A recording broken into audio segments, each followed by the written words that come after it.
So give me 1 second. All right, so just to kind of give you all a breakdown of today's agenda, we're going to be talking about, what exactly is grad school, how do you find a program and how do you apply to that program, what the application process actually looks like, any frequently asked questions, funding for graduate school, and also any available resources on our campus that might be helpful to you. I still want to take things a little bit slow toward the beginning because I want to make sure that everyone who is tuning in has the opportunity to join us, and we can proceed from there.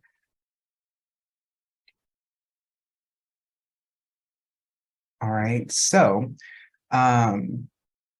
one thing that you should know about grad school, so like what is grad school, right? Sometimes people think, well, what is grad school going to help me with? What opportunities is it going to provide? And so grad school essentially gives you the opportunity, especially for those of you who are who love to write, gives you the opportunity to focus on your particular discipline or profession, on your profession in order to meet academic or professional goals. You're academically centered, and making a contribution back into your discipline. I think that when you're an undergrad, and I'll talk a little bit about this later, you're really focused on what's already out there, learning all that information, right? One thing I really love is this comic strip, particularly because I actually went through this myself, this conversation with my mom when I was actually going through my master's thesis defense. So, what does grad school look like? So, mom, I'm defending my thesis. Great. What does that mean exactly? Well, it means I'm very close to graduating, but there's a possibility that they will fail me and I'll have to stay here longer or drop out. So I shouldn't get excited. A little excited would be nice. So again, I love this comic strip because again, I went through a very similar conversation with my mom. But for those of you who are here, you probably wonder, well, why should I even go to grad school, right? I know many of you have maybe already thought about grad school. And so you kind of have an idea of why you want to go. But grad school does increase your income potential. You are less likely to be unemployed. There are increased leadership roles for some jobs. It is required, like social work. It is required. Through grad school, you also have the greater ability to help your family and community. Some degrees, for example, a master's in public administration, you might have more access to help your family and your community. And ultimately, you have more access to healthcare and retirement plans because of the aforementioned opportunities, right? So what happens if you go to grad school? Your grad school ultimately does open up multiple doors. And as I mentioned before, for some jobs, it is required. So your job potential does change with a graduate degree. You have the opportunity to be a counselor, therapist, social worker, a computer systems analyst, publisher, college faculty. For some community colleges, all they're looking for is for you to have a master's degree. Web developer, in some instances, maybe you might want to change disciplines. You can definitely go from, say, for example, psychology into computer science or computer engineering, data analyst, and even city manager. These are all jobs that require graduate degrees. And as you can see, the salary does change significantly between some degrees.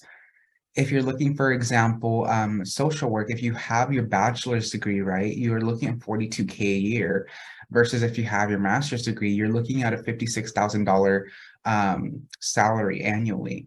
And that's a big difference, right? If you're really doing the math, it's about $14,000, and you can do a lot with that much money. These are just some of the degrees, again, where it changes and not all of them. And this is just a median. If you're thinking about it, for example, it might depend on where you live or the cost of living, right? And so I kind of want to talk about, what the differences are between college and grad school, because they are different, right? As I mentioned before, undergrad programs, you're more focused on that structured curriculum. You have your GE requirements, you have your upper division requirements, which are prescribed to you. But then as a grad student, you are kind of having that opportunity to contribute back into your field. You're focusing on research. Maybe you're joining a professor's research lab, right? If you're in psychology and clinical psychology, or even Master of Arts in Psychology, you have that opportunity to make that contribution. If you are, for example, in social work, maybe you can also have the opportunity to focus on an area of social work that you are passionate about, right? So those are kind of the differences. You have the opportunity to branch out into other areas. Also, the structure of courses change. As a grad student, you are expected to maintain no less than a 3.0. A 3.0 is the bare minimum. One of the reasons I want to stress that is because, say, for example, as an undergrad, you get a 2.8 and you're excited, you're pretty okay, you're pretty satisfied. That's a B minus average. As a grad student, if you earn less than a B average, you're placed on academic notice. Your classes also tend to meet for longer section times, so longer chunks. So you're meeting maybe once a week for 3 hours at a time, and sometimes that can be overwhelming for some people. But the nice thing about grad school is that the structure of the classes is a little bit more lax.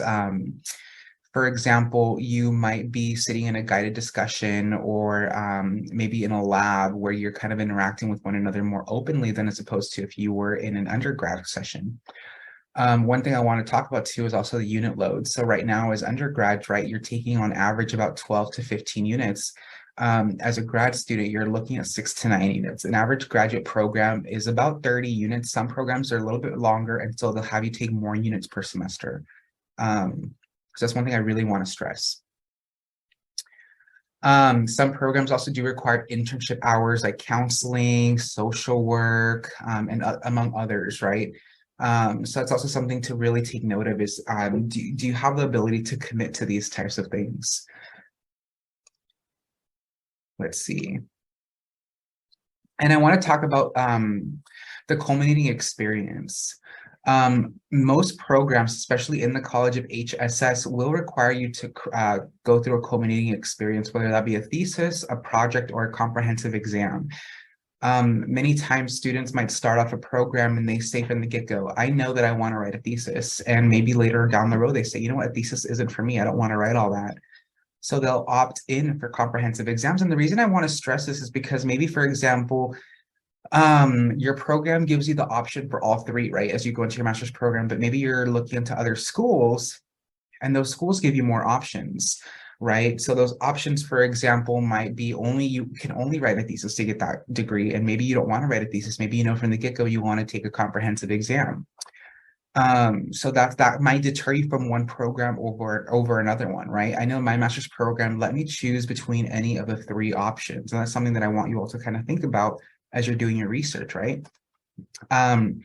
Oftentimes too, students change their minds. Students will say, oh, I want to write a thesis, and then later down the road, maybe their second to last semester saying, you know what, I want to take comprehensive exams.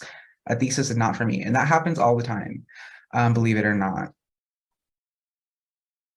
But going into what I was just talking about, how do you find a school? How do you find a program? How do you know what's right for you? And there's a couple ways you can kind of ask yourself this, how to go about this process. And ultimately ask yourself, what is your end goal? What is it that you're trying to accomplish, right? So one thing you need to ask yourself is, what are my interests? And how do they align with the schools that you're looking into? Maybe, for example, you want to do research and you want to go into a PhD program. How do you know, for example, that that's the right school and the right program for you? And how do you prepare your application in a timely manner in order to ensure that you're on track, right? That's one thing that you should really be asking yourself along the way is, what are my goals? And I'll talk a little bit about here in this section, what kind of schools are out there. So in the state of California, we have the vocational or trade schools, which there are about 200, give or take, which I know you all are beyond that kind of that path, and also community colleges are, to be exact, 118. The reason why I want to stress the community colleges is because maybe, for example, you realize, hey, I might want to go in another discipline, another route, right? And so the community colleges might help you complete prerequisite courses, because some programs do have prerequisite courses. Maybe you didn't complete them as an undergrad, right? And so a lot of them can be taken at community college, like for example, for med school. Then there are the 8 public research universities, which you all know as the UCs. Here locally, we have UCLA, UC Irvine, UC Riverside. in three opposite directions. There's also San Diego, Santa Barbara, Merced, San Francisco, and I want to say that might be all of them. Oh, Santa Cruz. I always forget Santa Cruz. And then we have 23 public universities in the CSU system, all the way up high as Cal Poly Humboldt and as far south as San Diego State, all of which offer graduate degrees, right? Then there are four types of private universities. There are private research universities like Stanford and USC. Then there are religious private institutions. For example, you have University of San Diego, you have Santa Clara University, Loyola Marymount, Mount St. Mary's, schools like that. Then you also have liberal arts colleges like Chapman just down the road, or Occidental. Or even small specialized universities, for example, med schools, law schools, like Western University of Health Sciences, Southwestern Law School. You have also even STEM schools like MIT, so Massachusetts Institute of Technology, or Caltech, California Technical Institute, right? So those are the types of private universities that exist that can offer you graduate degrees at both the public and the private level. And I really do want to stress there is not a one-size-fits-all experience. You can go straight to a PhD program from undergrad, and a lot of people don't actually know that. Many of the UC schools actually have the master's built into the PhD. So you'll work on your master's at the same time, and halfway through you'll be awarded your master's, and then you graduate with your PhD. Some people opt for the traditional graduate school route. For example, they'll go to a CSU, they'll get their master's, and then they'll pursue a PhD elsewhere, or they'll stop at their master's. Some programs, for example, at the UC level, you can't graduate with your PhD unless you also get the master's, right? So that's one thing to take note of as well. Maybe you're looking, for example, at UC Riverside for a master's in, or rather PhD in political science. And they say, okay, you can come here, but you also have to earn the master's, even though you might have already earned a master's elsewhere. So that might set you back sometime too. It's important to know right off the bat, the earlier you know, the better, but there's no really wrong or right way to do it. Then there's also professional degrees like law school, med school, or even, for example, MBA programs. One thing I want to stress, for example, is that you can technically major in anything as far as law school and medical school are involved, so long as you complete the prerequisite courses that are required at that specific school. Maybe, for example, you want to go to Western University of Health Sciences. They have about 12 courses that are required for you to take in order to be admitted to their program. You can major in English and go to med school as long as you take those prerequisite courses. There's about, again, 12 of them. And you can take them all at community college. So maybe, for example, you change your mind after you graduate. That's also an option you have. So just to kind of backtrack a little bit, there are the two types of universities that offer graduate degrees, that being the public and the private. And again, there are two types of public universities in California and four types of private.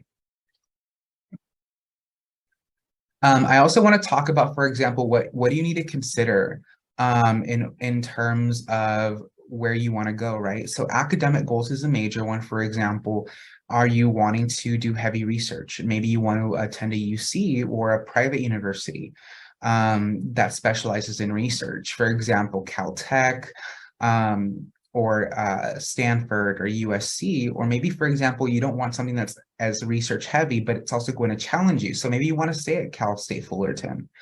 Also important to ask yourself, what are my professional goals? What kind of network will my grad school expose me to?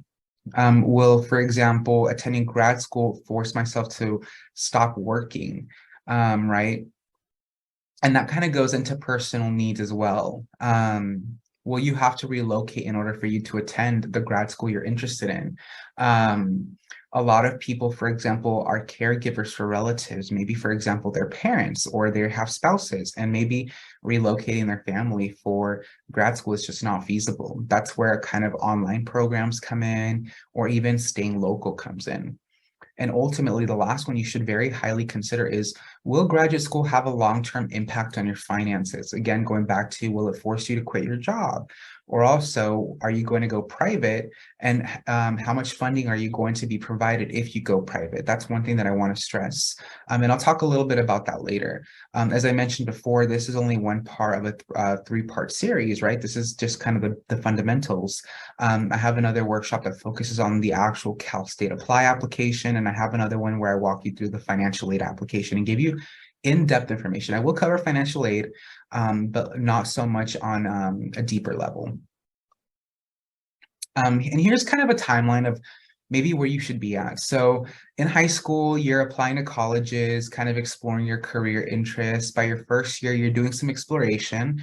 You're taking elective courses or also general ed courses, making sure that you're on the right path. And by your second year, maybe you're trying to consider grad school, maybe what you want to do, kind of doing some research. I know many of you might be transfer students, so maybe you didn't have this opportunity or didn't have this train of thought, and that's completely okay. This is not like the perfect timeline. This is just kind of ideal. By your third year or by your junior year, you should be kind of thinking about, am I on track to be accepted into grad school? Have you made maybe a list of your top programs? Have you maybe searched for funding opportunities locally at that university? Because by your fourth year, you're applying for FAFSA and you're also submitting your grad school applications if you're wanting to roll right into a program. Applying to grad school is kind of the same thing as applying to undergrad, right? When you're coming out of high school, you apply your senior year of undergrad and you're expected to roll right into college. And again, this is not the perfect timeline, just an ideal one. It's, again, many people have different journeys. Maybe you want to take time off from school before going back, and that's also completely okay. Taking a gap year is completely okay. The one thing I want to stress though is make sure you maintain connections with your faculty, because it might come in handy later on, and I'll talk a little bit about why.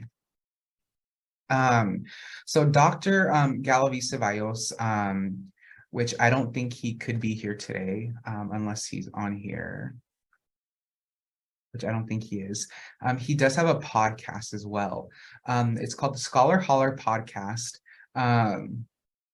Basically, here's some resources for that, but he couldn't join us today. Unfortunately, he's at a conference, but he is in the anthropology department here within our college, right? So those are some awesome resources: selecting the right program, demystifying the application materials, letters of recommendation, funding your education, life in a master's graduate program, from grad student to PhD. So those are some of the podcasts that are on this Scholar Holler. And I kind of want to take a rewind and recap, right? So what are some resources you should find? Maybe, for example, you know right off the bat you want to attend a Cal State. My favorite link is that fourth link, the calstate.edu/attend. The reason is you can search up maybe your discipline on that link.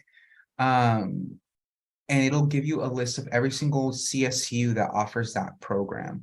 And so just to kind of give you all kind of some keywords here: program. When I refer to program, it's the equivalent as to what an undergrad would be a major. So if you get confused along the way, I do apologize. There's also some ways to gather information, which is again why I want to stress keeping communication with your faculty. Your faculty are going to be your best friends.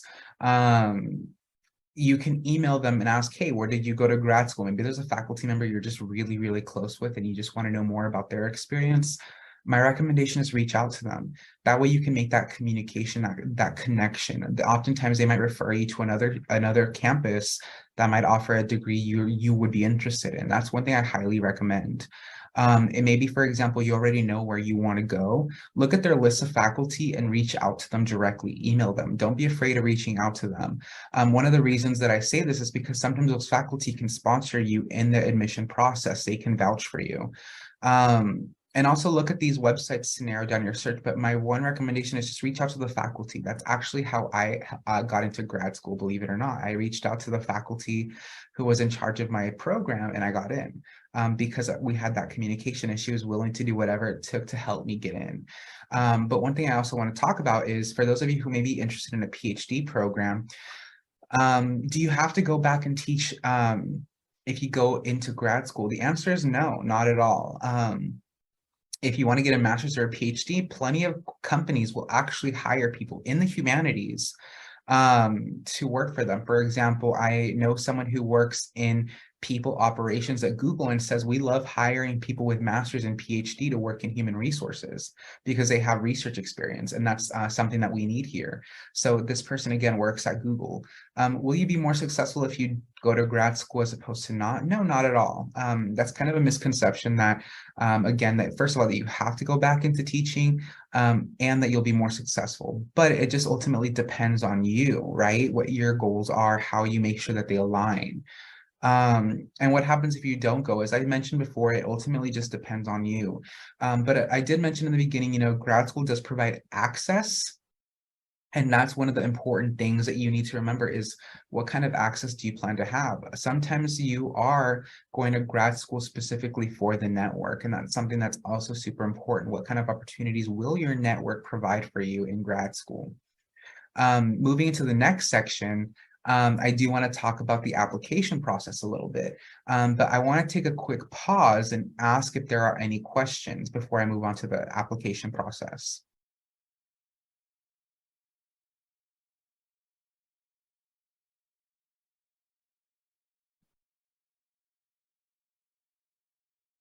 So I will be going ahead and uploading this PowerPoint toward the end, a PDF version, so you all can download it and access those links. So if you make sure that you stick around until the end so I can do that for you.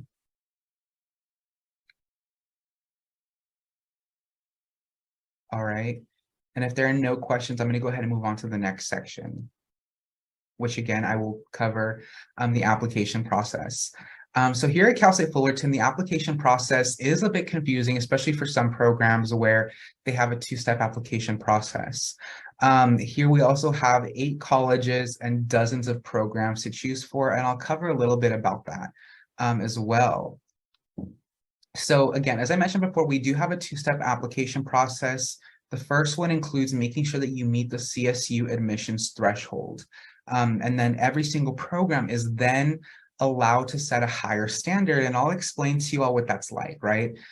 So again, two-step admission process, you must be what's called CSU eligible, and you must be then program or department eligible. What it means to be CSU eligible, I like to think of it like as a minimum wage. So the CSU sets a minimum standard, kind of like the federal minimum wage, that's $7.25, right? That's like the lowest you can get paid nationwide, or the CSU, the lowest that it allows for admission. That's kind of how I think about it. Then we have program standards, which they can range, they can set different standards. The CSU sets a bare minimum with a 2.5 GPA, bachelor's degree in hand. If someone completes their degree overseas, then they must submit language scores, and then good academic standing in the last school that you attended. One thing I want to stress, though, about that 2.5 GPA, or even any GPA requirement, some schools or some programs will only look at your last 60 units. And I know that this personally happened to me, where my GPA was not the best because I just did not do very well with my GE classes. But once I was in my actual major, completing upper division, I graduated with flying colors, right? And so in some programs, in some cases, they will specifically say, we're only going to be looking at your last 60 units. So if you feel discouraged for whatever reason, make sure you're reading the fine print. And maybe that might determine the difference between you attending one program over another as well. Maybe one program looks at your whole GPA, all 120 units, right? Or one will only look at 60 units, the last 60 units, the most recent. Because some programs are allowed to set higher standards, as I said here. They can also require specific prerequisite courses. They can require test scores like the GRE or the GMAT. The GRE is a graduate records exam, and the GMAT is for business students. If you're interested in business school, then the GMAT is for you. They might also require internships or other work experience, right? So that's one thing I really do want to stress. So how do you submit your application to Cal State, right? So the application will be submitted through Cal State Apply no matter which CSU you go to. You have to start there. Some programs have other supplementary or supplemental applications, and I'll talk a little bit about that in a second. But in order to get started, you have to submit your application through Cal State Apply and pay the $70 application fee. Unfortunately, there is no waiver for that application. If you're planning on applying to multiple CSUs, my recommendation is make a list of the deadlines and maybe apply staggering, right? So for example, maybe 1 week you apply to Cal State Fullerton, the next week you're going to apply to Cal State Long Beach, the next week you're going to apply to Cal State Los Angeles, right? And kind of making sure that you're not spending $140 for 2 campuses at once or $210 for 3 campuses at once. Make sure you're paying attention to those deadlines because every program will have a different deadline. As I mentioned prior, the applications for grad school for fall of 23 opened up on October 1st. But many programs have varying deadlines. I know, for example, the social work programs, those deadlines all across the CSU happen to fall in the same week. So maybe if you're applying to social work, you don't want to do that. And then you have to make sure you're submitting program materials. Some programs will require materials like unofficial transcripts, letters of recommendation, personal statements, statements of purpose, which are completely different than a personal statement. Some programs might require a portfolio or even an interview. Those program materials might be submitted either directly through Cal State Apply, or they might have a separate way for you to submit them, like an email or a second portal that you might have to create an account on. I know, for example, counseling and social work here on campus have separate portals for you to create in order for you to submit those materials. As far as a personal statement is basically your biography. A lot of students mix statement of purpose and personal statement up. A statement of purpose is basically asking, why do you want to be in this program? What will you do with this degree? And it's important for you all to know the difference so you don't give them your biography when they more so want to know, what do you want to do with this degree, right? And then here at Cal State Fullerton, we do have 8 colleges. So College of the Arts, we have College of Engineering and Computer Science, College of Health and Human Development, College of Communications, College of Humanities and Social Sciences, which most of you are in, College of Education, College of Natural Science and Mathematics, College of Business and Economics. And in many instances, you don't have to stay in the same discipline. There are ways for you to switch disciplines. Maybe, for example, you want to get a degree in engineering. Maybe, for example, you want to get a master's in kinesiology. You can do that. It's not impossible. You maybe, for example, you want to get a master's in business. You can also do that. And so here at Cal State Fullerton, this is every single master's degree we have to offer. And if for whatever reason we don't offer your degree, the CSU has over 250 graduate programs, about 258 to be exact. And the reason I'm stressing this is because of funding and financial aid. And I'll talk a little bit about that in the next slide. But what I want to ask now, if there are any questions, I can take a couple questions now before moving on.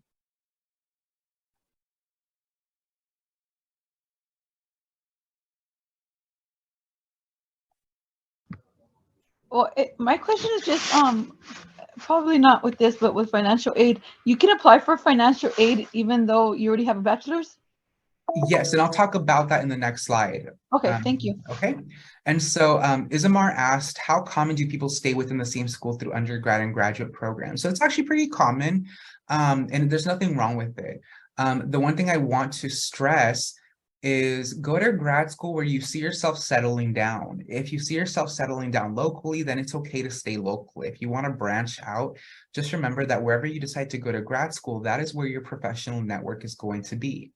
That is where the maybe job offers are going to come out of and stuff like that. So that's something I want to stress. For me personally, I completed my undergrad at Cal State Bakersfield and my master's at Cal State LA. So I'm originally from the Central Valley. And so I decided that I wanted to branch out. And so now my professional network is at Cal State LA and now Cal State Fullerton because of opportunities that I had through people I was connected with at Cal State LA. So that's one thing that I do want to stress. If you want to branch out, just remember that's where you're going to be professionally. And someone said, who should you get letters of recommendation from? As far as who you should get letters of recommendation from, my one suggestion is to get letters of recommendation from faculty who you've had at least more than one class with and that you've gotten a B or better. Some program applications will give you specific requirements from who you should get letters from. Maybe, for example, say specifically get letters of recommendation from a work supervisor. One program says get a letter of recommendation from an athletic trainer who you've been working with, and this is for the Masters of Athletic Training.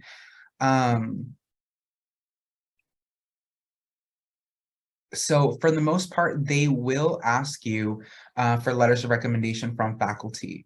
And one thing I also want to stress is you can only apply to one program per school. And someone says, how do we decide between MS in counseling or MSW? For the MS in counseling, you will be licensed as an MFT. For MSW, you have the opportunity to be licensed as both an MFT and an LCSW. That is one thing that's really important in determining, for example, what licensures are you going to be receiving, if any, when you graduate, right? So if you might have more opportunities for a job with an MSW than counseling or vice versa. One thing I also recommend you do is that you search for jobs that are within the field you want to go into and see what degree that job requires. If you know that might be your dream job when you retire, look up that job and see what is a degree that I would need to get this job. And that's one way that you can narrow down your options. I see someone says, how common is it for you to get your master's abroad?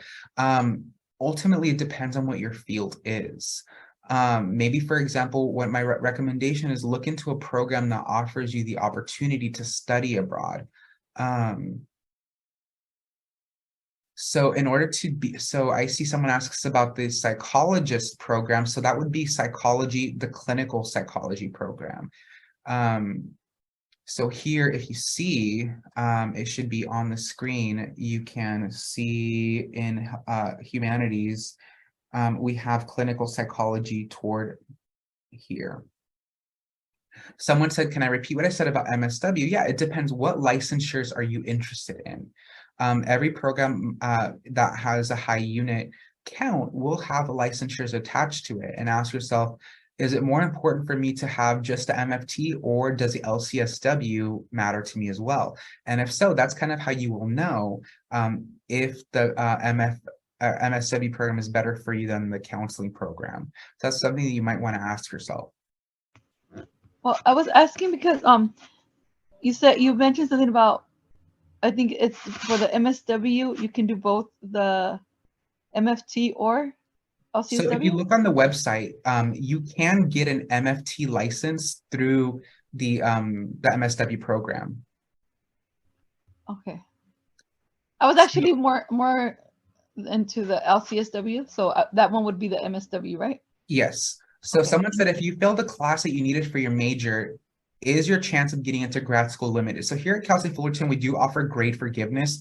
My recommendation is retake that class, especially if it is for your major. Retake that class. That is my recommendation.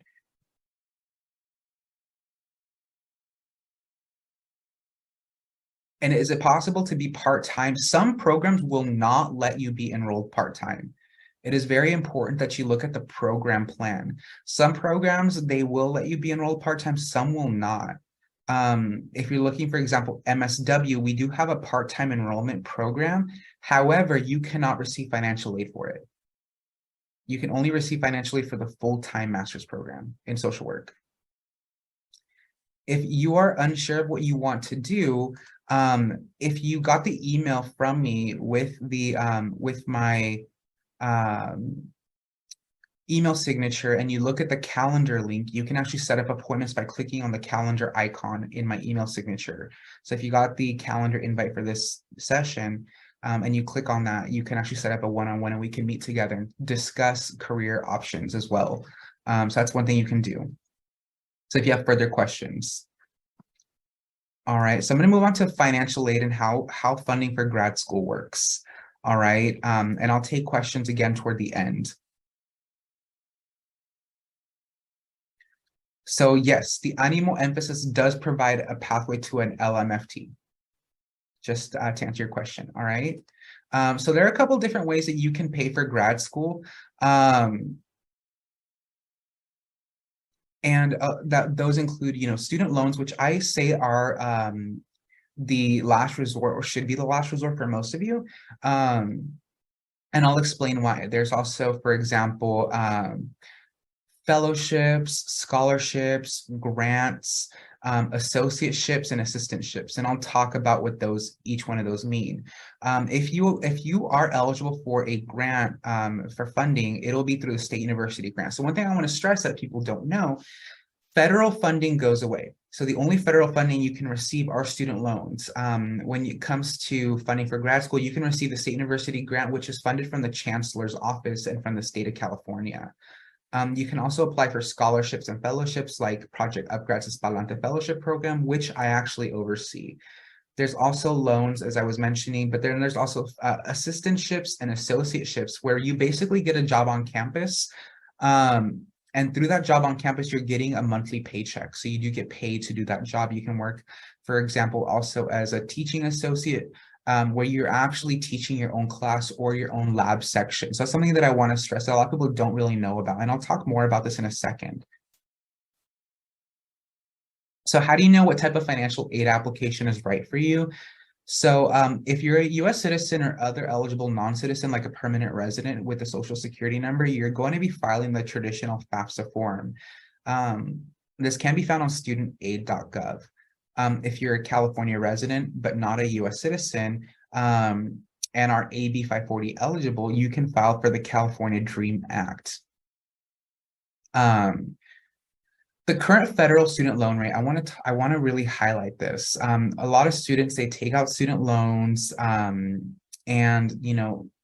because federal loans are at an all-time high, if you're offered student loans, only take out what you need. Do not take out more than what you're currently needing. A lot of students take out loans, for example, to pay for a car or to go to Tulum, to travel, to buy clothes. Don't be that person, because ultimately you do have to pay this money back.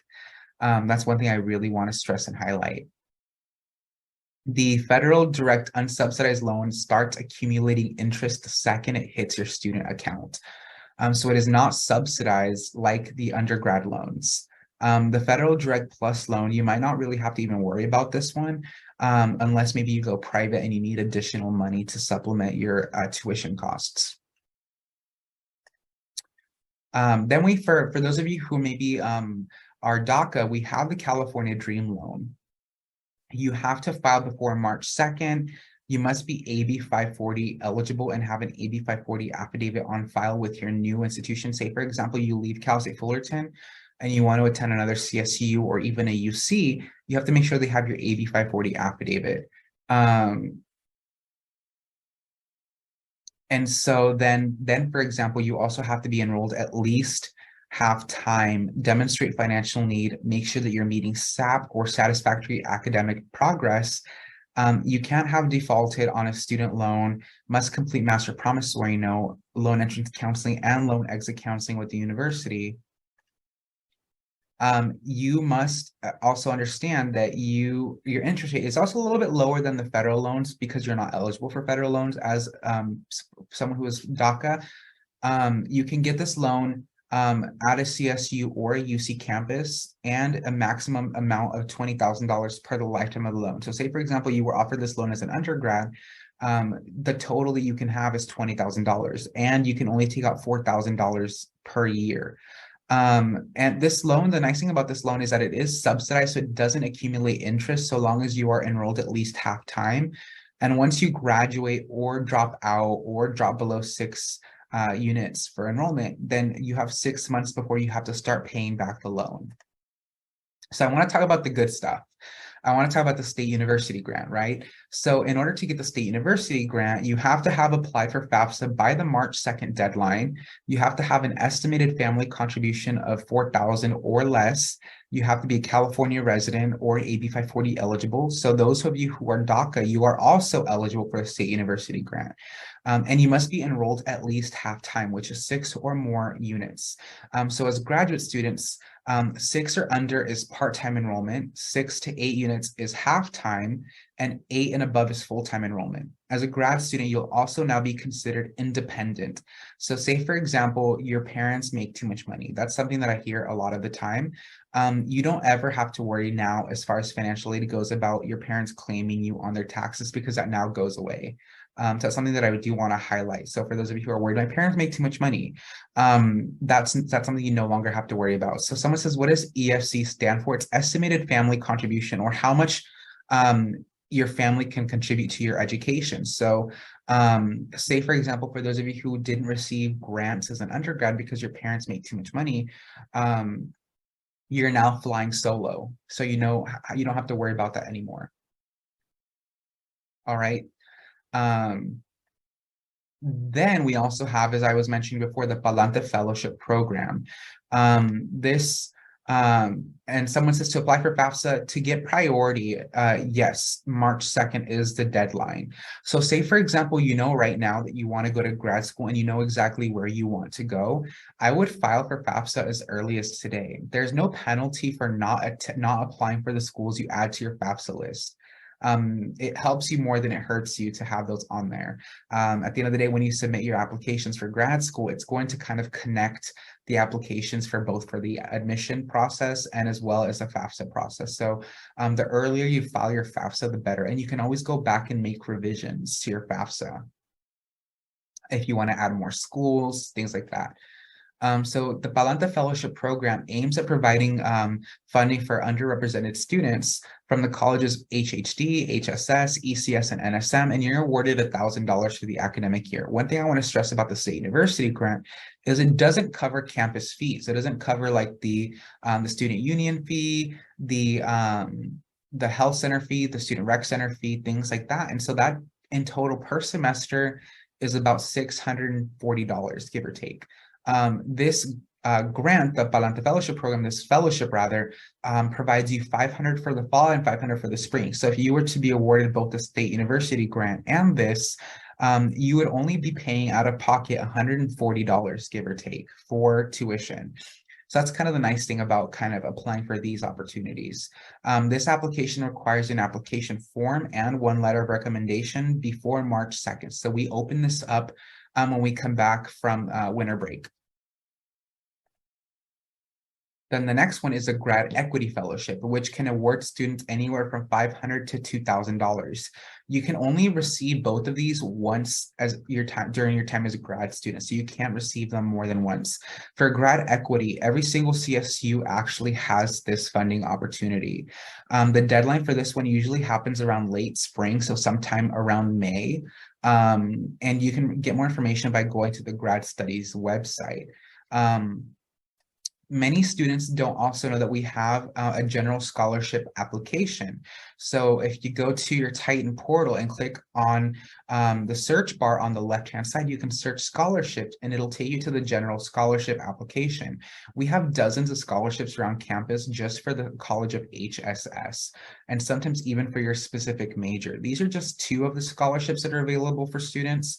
They're not all of them. Again, there are dozens of them. And then I know also ASI has scholarships available. As a grad student, yes, you will still be eligible for federal work study. That is one thing you do still maintain eligibility for. And I'll talk a little bit about that in the next slide, because you can apply for associateships and assistantships on campus through the Career Center, through your individual college, through also your department. Maybe, for example, you want to teach a class as a TA, or you want to help a professor grade courses. You can apply directly through them. And something that I recommend you doing, I actually had that experience during my time as a grad student. I got paid to do research. I was teaching my own classes and I got a paycheck out of it. And ultimately, it's what led to me I'm part-time faculty in the Chicano Studies department. So that's something that I highly recommend, because you do get real world experience. If you do attend grad school here at Cal State Fullerton, we have study spaces that are just dedicated for grad students, like the Grad Study Center here in Linksdorf Hall. Of course, I know you all know about the other opportunities we have, but we also have writing consultants. If you are writing a paper, you actually get dedicated time with a dedicated writing consultant that can help you revise that. We are located here in Linksdorf Hall. During the summer, we are open Monday through Thursday from 10 to 7, and then the fall and the spring, Monday through Thursday at the same time, plus Fridays from 10 to 5. If y'all don't know where Linksdorf Hall is, we are the building that looks like Duloc. So if you've seen Shrek, we look just like Duloc. That's how you know where we're at. We're on the second floor, around the corner from the Career Center. Here are a little bit more of our services. We even have private study rooms. So if you plan on attending grad school here at Fullerton, this is what we offer. We also have other workshops coming up.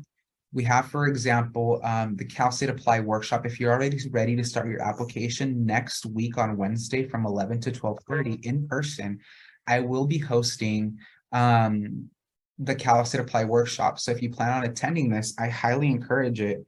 All right, so we also have a financial aid workshop on December 7th in person, or rather virtually, that I also encourage you to apply to attend. You can apply, or you can attend these by scanning the QR codes and registering, and I'll also make sure to send you all out an email.